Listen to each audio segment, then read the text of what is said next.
ಎಲ್ಲ ಮಣ್ಣಿನಲ್ಲಿ ಒಂದು ಇದೆ ತಿಳಿದುಕೋ. ಇಡಿಯ ಭೂಮಿ ಪುಣ್ಯ ಭೂಮಿ, ನೆಲ ನೆಲವು ತಾಯಿ ನೆಲ. ಎಲ್ಲ ಭೂಮಿನೂ ಅದು ಪುಣ್ಯ ಭೂಮಿದೆ ಅಂತ ನಾವು ಭಾವಿಸ್ತೇವೆ. ಇಡಿಯ ಭೂಮಿ ಪುಣ್ಯ ಭೂಮಿ, ನೆಲ ನೆಲವು ತಾಯಿ ನೆಲ.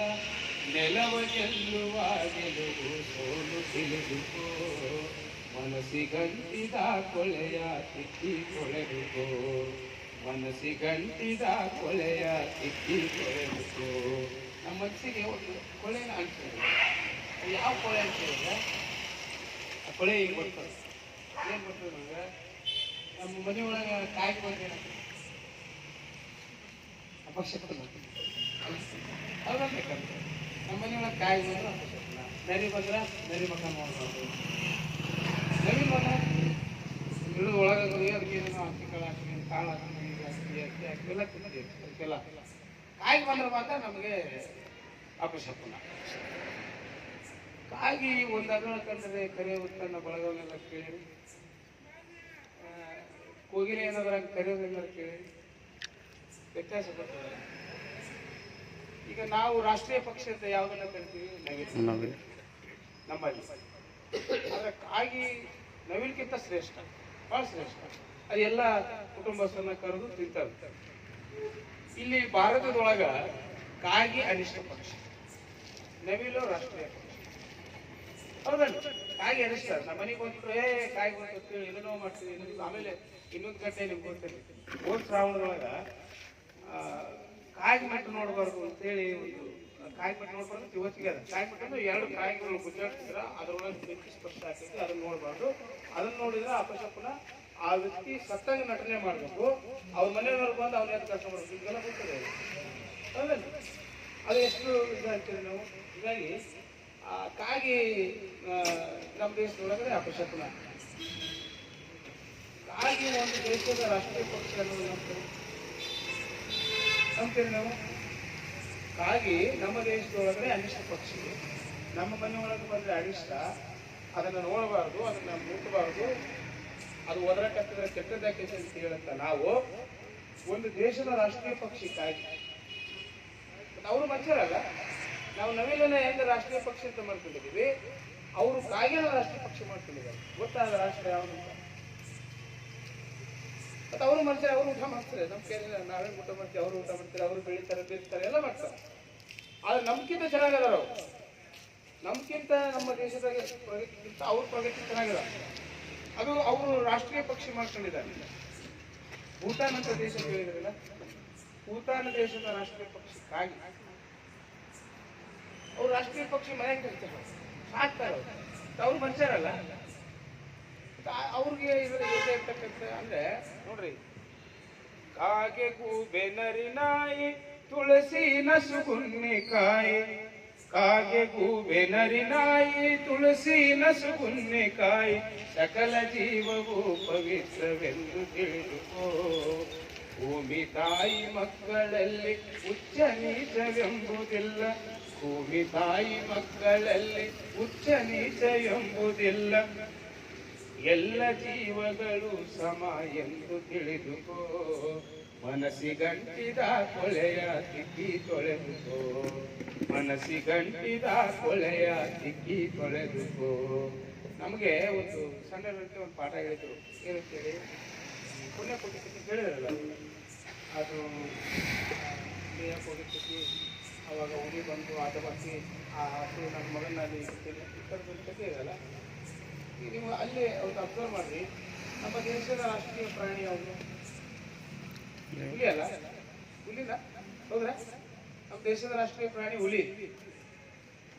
ಸ್ವಲ್ಪ ಗಮನದಾಗಿ ಇಟ್ಕೊಂಡ್ರಿ.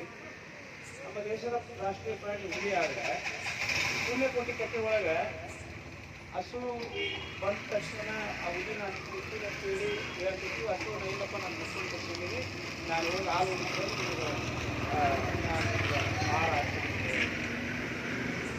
ಇದು ಒಂದು ಕರುಳಿನ ಕಥೆ ಅಂತ ನಾವು ಭಾವಿಸ್ತೀವಿ. ಆದರೆ ಇದು ಎಷ್ಟು ಮಟ್ಟಿಗೆ ಸತ್ಯ ಐತೆ ಅನ್ನೋದು ನೀವು ಗಮನಿಸ್ಬೇಕು. ನಾಳೆ ಧ್ವಜಾರೋಹಣ ಮಾಡೋ ಸಂದರ್ಭದೊಳಗೆ ಇವೆಲ್ಲ ಘಟನೆಗಳು ಬರ್ತಾವೆ. ಏನಂತ ಹೇಳಿದ್ರೆ, ಅದು ಹೋಗಿ ಮಕ್ಕಳಿಗೆ ಹಾಲು ಕೊಟ್ಟು ವಾಪಸ್ ಬಂತು. ಹುಲಿ ನಾನು ತಿನ್ನಲ್ಲಪ್ಪ ನೀವು ಎಷ್ಟು ಸತ್ಯವಂತದೆ ನೀತಿವಂತದೆ ಅಂತ ಕೆಳಗೆ ಸತ್ತು. ಹೌದಲ್ಲ? ಇಲ್ಲಿ ಹಸು ಏನಾಯ್ತು ಮತ್ತೆ ಒಳ್ಳೆ ತನ್ನ ಮಗಳು ಜೊತೆಗೆ ಬಂದು ಆಟ ಆಡಿ ಅದು ನಲಿತಾ ಇತ್ತು, ಮತ್ತೆ ಅವಳ ಜೀವನ ರೂಪಿಸ್ಬೇಕು. ಇಲ್ಲಿ ಹುಲಿ ಸತ್ತು. ಇಲ್ಲಿ ಗಮನಿಸ್ಬೇಕಾಗಿರೋದು ಏನಂತ ಹೇಳಿದ್ರೆ, ನಮ್ಮ ಜೀವನದೊಳಗೆ ಯಾರಾದ್ರೂ ಸಹಾಯ ಮಾಡಿದ್ರೆ ಅಥವಾ ತ್ಯಾಗ ಮಾಡಿದ್ರೆ ಅಥವಾ ನಮ್ಗೆ ಯಾರಾದ್ರೂ ಒಂದು ರೀತಿ ಒಳ್ಳೆಯದನ್ನ ಮಾಡಿದ್ರೆ ನಾವು ಅವ್ರನ್ನೇನಂತೀವಿ? ದೇವ್ರ ಸ್ವಲ್ಪ ಬಂದಪ್ಪ, ನನ್ನ ಕಷ್ಟಕ್ಕೆ ಆದಪ್ಪ, ಒಳ್ಳೇದು ಮಾಡಿದಪ್ಪ ಅಂತವೇ ಇಲ್ಲ. ಮತ್ತೆ ಹುಲಿ ತನ್ನ ಜೀವನ ತ್ಯಾಗ ಮಾಡಿ ಅದು ನಿನ್ನ ಬಿಟ್ಟು ಕಳಿಸಿ ಅದು ತ್ಯಾಗ ಮಾಡಿ ಸತ್ತು ಅದು ತನ್ನ ಪ್ರಾಣ ಕಳ್ಕೊಂಡು ಆತ ಬಂದು ಅದು ಹಸು ಬಂದು ತನ್ನ ಮಕ್ಕಳ ಜೊತೆಗೆ ಜೀವನ ರೂಪಿಸ್ಬೇಕು. ಇಲ್ಲಿ ತ್ಯಾಗ ಮಾಡಿದವ್ರು ದೊಡ್ಡವ್ರು ಹಾಕ್ತಾರೆ ಅಥವಾ ಹಸುನ ಕಿತ್ಕೊಂಡು ದೊಡ್ಡವ್ರು ಹಾಕ್ತಾರೆ? ತ್ಯಾಗ ಮಾಡಿದವ್ರು ದೊಡ್ಡವ್ರು ಹಾಕ್ತಾರಲ್ಲ. ಮತ್ತೆ ಅದಕ್ಕೆ ನಮ್ಮ ದೇಶದ ರಾಷ್ಟ್ರೀಯ ಪ್ರಾಣಿ ಯಾವುದು? ಹುಲಿ. ಹಸು ಯಾಕಾಗಲಿಲ್ಲ? ಆಲೋಚನೆ ಮಾಡ್ಬೇಕಲ್ಲ ನಾವು. ಹಸು ರಾಷ್ಟ್ರೀಯ ಪ್ರಾಣಿ ಆಗ್ಬೇಕಾಗಿತ್ತು ಈ ನೆಲೆ ಒಳಗೆ, ಹುಲಿ ರಾಷ್ಟ್ರೀಯ ಪ್ರಾಣಿ ಆಯ್ತು. ನಾವು ಆಲೋಚನೆ ಮಾಡೋ ಕ್ರಮ ಬದಲಾಗುತ್ತೆ. ಯಾಕೆ ನಾವು ಈ ರೀತಿ ಆಲೋಚನೆ ಮಾಡಬೇಕು ಅಂತ ಹೇಳಿದ್ರೆ, ನಮ್ಮ ದೇಶದೊಳಗಡೆ ಸಾಕಷ್ಟು ಜನ ತ್ಯಾಗ ಬಲಿದಾನಗಳನ್ನು ಮಾಡಿದ್ದಾರೆ. ಈ ಸ್ವತಂತ್ರ ಹೋರಾಟದಲ್ಲಿ ಸಾಕಷ್ಟು ಜನ ಪ್ರಾಣವನ್ನು ತೆಗೆದಿದ್ದಾರೆ. ಅವ್ರು ತ್ಯಾಗನಾಗುತ್ತೆ ನೆನೆಸ್ತೀವಿ. ತ್ಯಾಗ ಮಾಡಿದ ದೊಡ್ಡವರಲ್ಲ ಈ ಜಗತ್ತಿನೊಳಗೆ, ಹೌದಲ್ರಿ? ಹಂಗಾಗಿ ಹಸು ಪುಣ್ಯ ಕೋಟಿಯೇ, ಹುಲಿಯು ಪುಣ್ಯ ಕೋಟಿಯೇ, ಹಾವು ಹಲ್ಲಿನ ಬಿರುಗಳು ಚಂದ ತಿಳಿದುಕೋ. ಅಲ್ಲಿ ಮನೆಯಾಗಿದ್ರೆ ಚಲೋ ರೀ, ನಿಮ್ಗೆ ಗೊತ್ತಿರಿ, ಎಲ್ಲ ಉಳಿತಿರ್ತಾವ, ಅಲ್ಲಿ ಓಡಿಸ್ತೇವೆ ನಾವು. ಅಲ್ಲಿ ಐತನ್ನ ಕಾರಣಕ್ಕೆ ಮನೆ ಸ್ವಚ್ಛ ಇರ್ತದ, ನಿಮ್ಗೆ ಗೊತ್ತಿರಿ.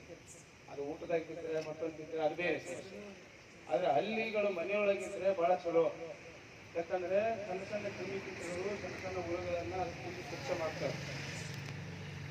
ಅದು ಇರದೇ ಹೋಯ್ತು ಅಂತಂದ್ರೆ ನಿಮ್ಮ ಮನೆ ಜಾಡ್ ಬಿಟ್ಟು ಹುಳ ಉಪ್ಪು ಸೇರಿ ಎಲ್ಲಾರು ರೋಗಗಳಿಗೆ ಕಾರಣ.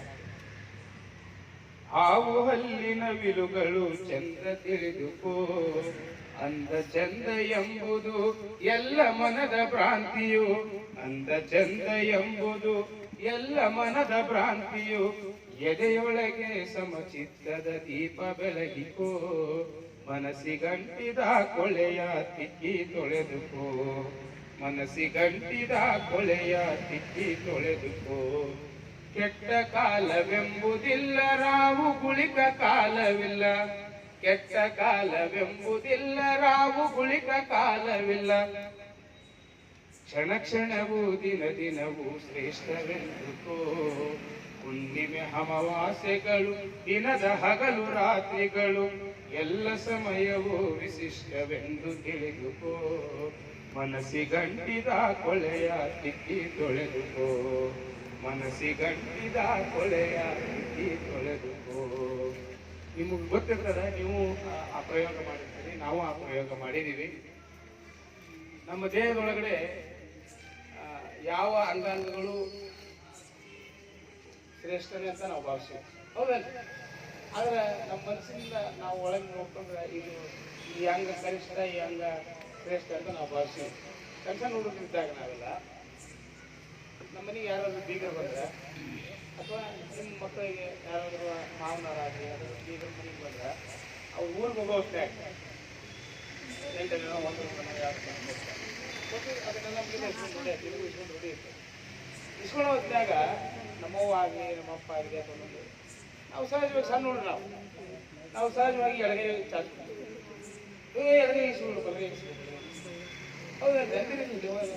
ಬಲಗೈ ಏನೇ ಮಾಡಿದ್ರು ಬಲಗೈ ಇಸ್ಕೊಂಡು, ಬಲಗೈ ಇಸ್ಕೊಂಡ್ರೆ ಶ್ರೇಷ್ಠ, ಎಡಗೈ ಇಸ್ಕೊಂಡ್ರೆ ಕನಿಷ್ಠ, ಅದು ಅನಿಷ್ಟ, ಹೌದಲ್ಲ?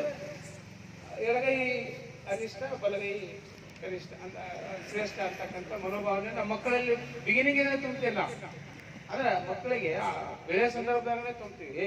ಏನಾದ್ರು ಮಾಡಿ ಬಲಗೈಲಿ ಬರೀ, ಎಡಗೈಲಿ ಬರೀಬೇಡ, ಬಲಗೈಲಿನ ಏನಾದ್ರು ರೊಕ್ಕ ಇಸ್ಕೋ, ಬಲಗೈಲಿನ ಕೊಡು ಅಂತ ಈ ಥರದ್ದು ನಾವು ಮನಸ್ಸಿಗೆ ಕೊಳೆ ಹಾಕ್ತೀವಿ.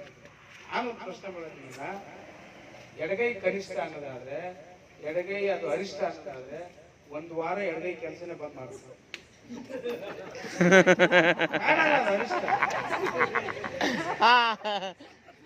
ಅದನ್ನು ಬಳಸಬೇಡ್ರಿ, ಎಡಗೈ ಬಳಸೋದೇ ಬೇಡ.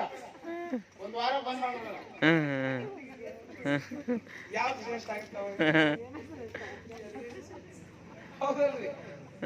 ನಮ್ಮ ದೇಹದೊಳಗೂ ನಾವು ವ್ಯತ್ಯಾಸ ಮಾಡ್ಕೊಂಡ್ಬಿಟ್ಟಿವಿ. ನಾವು ಎಡಗೈ ಕನಿಷ್ಠ, ಬಲಗೈ ಶ್ರೇಷ್ಠ ಅಂತೇಳಿ ಈ ಥರದ ಮನಸ್ಸಿಗೆ ಅಂಟಿದ ಕೊಳೆಯನ್ನು ನಾವು ತೆಗಿಬೇಕಲ್ಲ, ಹೊರಗಡೆ ತೆಗಿಬೇಕಲ್ಲ. ಒಂದು ಕಾಲು ಮುಂದೋದ್ರೆ ಇನ್ನೊಂದು ಕಾಲಿಗೆ ಬರ್ತದೆ, ಎಡಗಾಲ ಮುಂದೋದ್ರೆ ಬಲಗಾಲಿಗೆ ಬರ್ತದೆ. ಸಮವಾಗಿ ನಡೀತೀವಿ, ಸಮವಾಗಿ ಯೋಚನೆ ಮಾಡ್ಬೇಕಲ್ಲ ನಾವು. ಹಂಗಾಗಿ ದೇಹದ ಅಂಗಾಂಗದಲ್ಲೂ ಮೇಲು ಕೀಳು ಎನ್ನುವೆಯಲ್ಲ. ಹೊರಗಡೆ ಮೇಲು ಕೀಳು ಐತೆ, ಜಾತಿ ಐತೆ, ಅಸ್ಪೃಶ್ಯತೆ ಐತೆ, ಮಕ್ಕಳು ಐತೆ. ಅದನ್ನ ನೋಡಿ ನಮ್ಮ ಮನುಷ್ಯನ ನಮ್ಮ ದೇಹದಾಗ ಮೇಲು ಕೀಳು ಮಾಡಕ. ಹೌದಲ್ಲ? ನಮ್ಮ ದೇಹದಾಗ ಮೇಲು ಕೀಳು ಮಾಡಕತ್ತೀವಿ. ದೇಹದ ಅಂಗಾಂಗದಲ್ಲೂ ಮೇಲು ಕೀಳು ಎನ್ನುವೆಯಲ್ಲ. ಎಡಗೈ ಬಲಗೈಗಳನ್ನು ಶುದ್ಧ ಇಟ್ಟುಕೋ. ಒಳಿತು ನುಡಿಯಲು ಒಳಿತು, ಕೆಡಕ ಬಯಸಲು ಕೆಡಕು. ಒಳಿತು ನುಡಿಯಲು ಒಳಿತು, ಕೆಡಕ ಬಯಸಲು ಕೆಡಕು. ಭೇದ ಬಿಟ್ಟು ಜೀವ ಪರ ಬದುಕು ಕಟ್ಟಿಕೋ. ಮನಸ್ಸಿಗಂಟಿದ ಕೊಳೆಯ ತಿಕ್ಕಿ ತೊಳೆದುಕೋ. ಮನಸ್ಸಿಗಂಟಿದ ಕೊಳೆಯ ತಿಕ್ಕಿ ತೊಳೆದುಕೋ. ನಾವು ದೇವಭಾಷೆ ಅಂತ ಯಾವುದನ್ನು ಕರಿತೀವಿ ಗೊತ್ತಿರ್ಬೇಕಲ್ಲ. ದೇವಭಾಷೆ ಅಂತ ಸಂಸ್ಕೃತನ ಕರಿತೀವಿ. ಸಂಸ್ಕೃತ ಅಂತ ದೇವಭಾಷೆ ಅಂತ. ಆ ದೇವಭಾಷೆ ಕಲಿಯಕ್ಕೆ ಬಿಡ್ಲಿಲ್ಲಲ್ಲ ನಾವು. ಕಲಿಯಕ್ಕೆ ಬಿಟ್ರೆ ಅದು ದೇವಭಾಷೆ ಆಗ್ತದೆ. ನಮ್ಗೆ ಕಲಿಯಕ್ಕೆ ಬಿಡ್ಲಿಲ್ಲ ದೇವಭಾಷೆ. ಕನ್ನಡ ನಮ್ಮ ಮಕ್ಕಳಿಗೆ ಕಲಿಸ್ತೀರಿ, ಇಂಗ್ಲೀಷನ್ನ ನಮ್ಮ ಮಕ್ಕಳಿಗೆ ಕಲಿಸ್ತೀರಿ, ಹಿಂದಿಯನ್ನು ನಮ್ಮ ಮಕ್ಕಳಿಗೆ ಕಲಿಸ್ತೀರಿ, ಎಲ್ಲ ಕಲಿಸ್ತೀರಿ ನಾವು. ಇದನ್ನ ನಮ್ಮ ಸಾಮಾಜಿಕ ಭಾಷೆ, ನಮ್ಮ ಆಡು ಭಾಷೆ, ನಮ್ಮ ಸಂಸ್ಕೃತಿಯ ಭಾಷೆ ಅಂತ ನಾವು ಕರಿತೀವಿ. ಆದ್ರೆ ದೇವ ಭಾಷೆ ಅಂತೇಳಿ ನಾವು ಕರಿತೀವಿ ಅನ್ನೋದ್ರೆ ನಮ್ಗೆ ಗೊತ್ತೇ ಇಲ್ಲಲ್ಲ. ಅದು ನಮ್ಗೆ ಗೊತ್ತೇ ಇಲ್ಲ ಆ ಭಾಷೆ ಯಾವುದು ಅಂತ. ನಮ್ಗೆ ಮಾತಾಡೋಕ್ಕೂ ಬರಲ್ಲ, ನಮ್ಗೆ ಬರೆಯೋಕ್ಕೂ ಬರಲ್ಲ. ಮತ್ತೆ ಅದನ್ನ ಯಾಕೆ ದೇವ ಭಾಷೆ ಅಂತ ಹೇಳ್ಬೇಕು? ಆಮೇಲೆ ಸಾಕಷ್ಟು ಜನ ನೋಡ್ರಿ, ದೇವರು ಅದನ್ನ ಇಲ್ಲ ಗೊತ್ತಿಲ್ಲ, ಅದಕ್ಕೆ ರೂಪ ಐತೆ ಇಲ್ಲ ನಮಗೆ ಗೊತ್ತಿಲ್ಲ. ರೂಪ ಐತೆ ದೇವ್ರಿಗೆ ಇಲ್ಲಲ್ಲ, ಆದ್ರೂ ನಾವು ಅದನ್ನ ನಂಬ್ತೀವಿ. ನಂಬಿಕೆ ಅನ್ನುವಂಥದ್ದು ಬಹಳ ಶ್ರೇಷ್ಠ. ಎಲ್ಲರಿಗೂ ಒಂದು ನಂಬಿಕೆ. ಆ ನಂಬಿಕೆ ಎಷ್ಟರ ಮಟ್ಟಿಗೆ ಇರಬೇಕು ಅಂತ ಹೇಳಿದ್ರೆ, ನಮ್ಮನ್ನ ಯಾರು ಬೆಂಬಲಿಸ್ತಾರೆ, ನಮ್ಮನ್ನ ಯಾರು ಸಪೋರ್ಟ್ ಮಾಡ್ತಾರೆ, ನಮ್ಮನ್ನ ಯಾರು ಮೇಲಕ್ಕೆ ಇರ್ತಾರೆ, ನಮ್ಮ ಎಲ್ಲ ಆಲೋಚನೆಗಳಿಗೆ ಯಾರು ಸಪೋರ್ಟ್ ಮಾಡ್ತಾರೆ, ಅವರ ರೂಪದೊಳಗೆ ನಾವು ದೇವ್ರನ್ನ ಕಾಣಬೇಕು ಅಂತೇಳಿ. ಅದರೊಳಗಡೆ ಕಪಟ ಮನಸ್ಸುಗಳು, ಕ್ಷುಲ್ಲಕ ಮನಸ್ಸುಗಳು, ಬೇರೆ ಬೇರೆ ರೀತಿಯಾದಂಥ ಮನಸ್ಸುಗಳು ಸಾಕಷ್ಟು ಇರ್ತಾವೆ. ಅಂಥವ್ರಿಗೆ ಏನು ನೋಡಬೇಕು ಹೇಳಿದ್ರೆ, ಸಂಸ್ಕೃತವೋ ಪ್ರಾಕೃತವೋ ಪಾಲಿಯೋ ಪೈಶಾಚವೋ ದೇವ ಭಾಷೆ ಎಂಬುದಿಲ್ಲ, ಇದನ್ನು ಅರಿತುಕೋ. ದೇವರಿರುವನಿಲ್ಲವೋ ರೂಪವಿದೆಯೋ ಇಲ್ಲವೋ, ದೇವರಿರುವನಿಲ್ಲವೋ ರೂಪವಿದೆಯೋ ಇಲ್ಲವೋ. ಕಪಟವಿರದ ನಂಬಿಕೆಯನ್ನು ನೀನು ಬೆಳೆಸಿಕೋ. ಕಪಟವಿರದ ನಂಬಿಕೆಯನ್ನು ನೀನು ಉಳಿಸಿಕೋ. ಮನಸ್ಸಿಗಂಟಿದ ಕೊಳೆಯ ತಿಕ್ಕಿ ತೊಳೆದುಕೋ. ಮನಸ್ಸಿಗಂಟಿದ ಕೊಳೆಯ ತಿಕ್ಕಿ ತೊಳೆದುಕೋ. ನಾನು ಅನಿವಾರ್ಯವಾಗಿ ಬಂದೆ. ಸರ್ ನೋಡಿದೆ, ಅವ್ರು ನಮ್ಮ ಗುರುಗಳು ನಮ್ಮನ್ನ ಕಲಿಸಿ ಹಾಡುಗಳನ್ನ